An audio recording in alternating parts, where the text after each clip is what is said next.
তিনটি আমল করলে নেককার সন্তান দিবেন একজন। চিল্লায়া বলেন তিনি কে?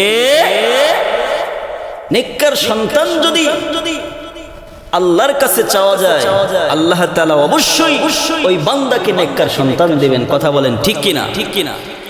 হযরত ওমর রাদিয়াল্লাহু তাআলা আনহু তার রাখালকে ডাক দিয়ে বলে, রাখাল, তুমি যদি নেককার সন্তানের পিতা হতে চাও, তুমি যদি তোমার সন্তানকে দিনদার বানাইতে চাও, তাহলে এক নাম্বার আমল তুমি করবা, তোমার ঘরের বিবিটা যেন নেককার হয়।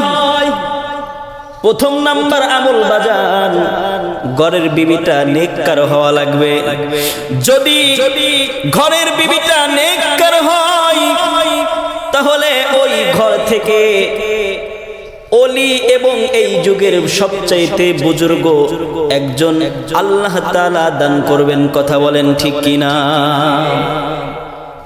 বিবি যদি নেককার হয়, স্ত্রী যদি নেককার হয়, ওই ঘর থেকে আল্লাহ তাআলা অবশ্যই ওলি এবং এই যুগের সবচাইতে বুজুর্গ আল্লাহ তাআলা পয়দা করে দিবেন। কথা বলেন ঠিক কিনা? ঠিক কিনা?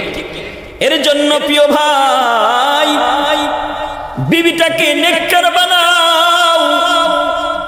আর যে সকল যুবক ভাইরা এখনো বিয়ে করো নাই, আমি বলবো নেককার দেখা, ইমানদার দেখা একজন নেককার বিবি ঘরে আইনো, তাইলে গাছ যেমন ফলের আশাও তেমন করা যাবে। কথা বলেন ঠিক কিনা?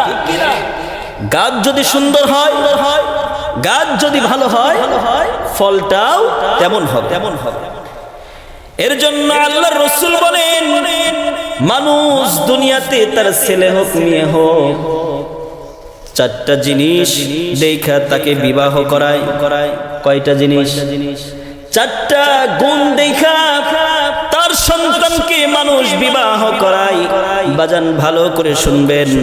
এক নাম্বার, তুনকাউল মারআতু বিআরবাইন লিমানিহা ওয়ালি জামালিহা ওয়ালি হাসাবিহা ওয়ালি দীনিহা ফাসফার ফিদ্দীন তারিবাদ ইয়াদাকা। আল্লাহ নবী বলতেছেন, এক নাম্বার তার সন্তানকে বিবাহ করার জন্য ওই বাবা খোঁজে যে সৌন্দর্য মেয়ে, সৌন্দর্য মেয়ে আগে খোঁজে। দুই নাম্বার বংশ খোঁজে, এটা নিচু বংশ নাকি উচ্চ বংশ, এই বংশ বাবা আগে তালাশ করে। কথা বলেন ঠিক কিনা? তিন নাম্বার, ধন সম্পদ দেখে যে আসলে মেয়ের বাবার ধন সম্পদ আছে নাকি, বা ছেলের ধন সম্পদ আছে নাকি, ধন সম্পদ খেয়াল করে। চার নাম্বার, ওয়ালি দীনিহা, দিনদার দেখা সন্তানকে মেয়েকে বিবাহ দেয়। কথা বলেন ঠিক কিনা? ঠিক কিনা? চার নাম্বার, দিন দেখা যে মেয়ে আসলেই দিনদার নাকি, ছেলে আসলেই দিনদার নাকি। এই দিনদার দেখা অনেক মানুষ তার ছেলে মেয়েকে বিবাহ করায়।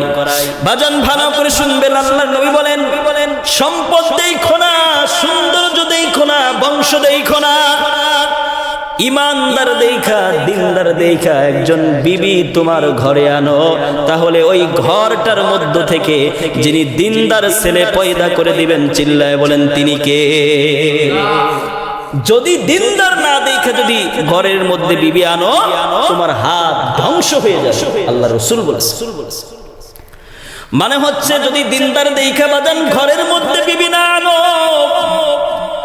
ওই দিনদারওয়ালা ব্যক্তি যদি না হয়, যদি দিনদার ব্যক্তিওয়ালা বান্দি যদি না হয়, তাহলে তার মধ্য থেকে ভালো কিছুর আশাও করা যায় না।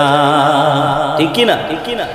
ওই দিনদার বান্দি যদি না হয়, মেয়ে যদি দিনদার না হয় বাজান, ওই মেয়ের থেকে ভালো কিছুর আশা করা যায় না। এর জন্য রাসূল বলেছেন, দিনদার দেখা তোমরা নারী বিবাহ করো। প্রিয় ভাই, আল্লাহ নবী সাল্লাল্লাহু আলাইহি ওয়াসাল্লাম বলেন, আল মারআতু ইযা সালাত যেই নারী 5 ওয়াক্ত নামাজ পড়বে, 2 নাম্বার ও সাওমাত শাহরাহা, রমজান মাসের রোজা রাখবে, 3 নাম্বার ও আহসানাত ফারজাহা, পর্দার করে চলবে, পর্দার সহিত চলবে, 4 নাম্বার ও আতাআত বালাহা, স্বামীর খেদমত করবে। কোন নারী যদি এই 4টা কাজ করে, আল্লাহর নবী ঘোষণা করে ফালদাদখুল মিন আইয়ি আবাওয়াবিল জান্নাতি সাআত, আল্লাহর নবী ঘোষণা করেন আল্লাহর 8টি জান্নাতের দরজা ওই নারীর জন্য আল্লাহ তাআলা খুলে দিবেন। সুবহানাল্লাহ। যেই দরজা দিয়ে ওই নারী প্রবেশ করতে চাইবে, আল্লাহ ওই নারীকে সেই দরজা দিয়ে প্রবেশ করাবে। চিল্লায়ে বলেন না সুবহানাল্লাহ। কয়টা গুণ? 4টা গুণ হাসিল করতে হবে। কোন নারী যদি এই 4টা গুণ হাসিল করতে পারে, নিজের মধ্যে পয়দা করতে পারে, ওই নারীকে আল্লাহ তাআলা আল্লাহর 8টি জান্নাতের যে কোনো দরজা দিয়ে আল্লাহ তাআলা সে চাইলে প্রবেশ করাবে। সুবহানাল্লাহ। এর জন্য প্রিয় বোন, দিনদার হও, নামাজি হও। দিনদার হওয়া লাগবে, নামাজি হওয়া লাগবে। ঘরের বিবিদেরকে 5 ওয়াক্ত নামাজ পড়তে বলবেন, সন্তানদেরকে 5 ওয়াক্ত নামাজ পড়ার কথা বলবেন, মেয়েদেরকে 5 ওয়াক্ত নামাজ পড়ার কথা বলবেন। তাইলে ওই ঘরটাকে যিনি জান্নাতের একটা বাগান বানায় দিবেন, চিল্লায় বলেন তিনি কে? আল্লাহ আমাদেরকে বুঝ দান করুক।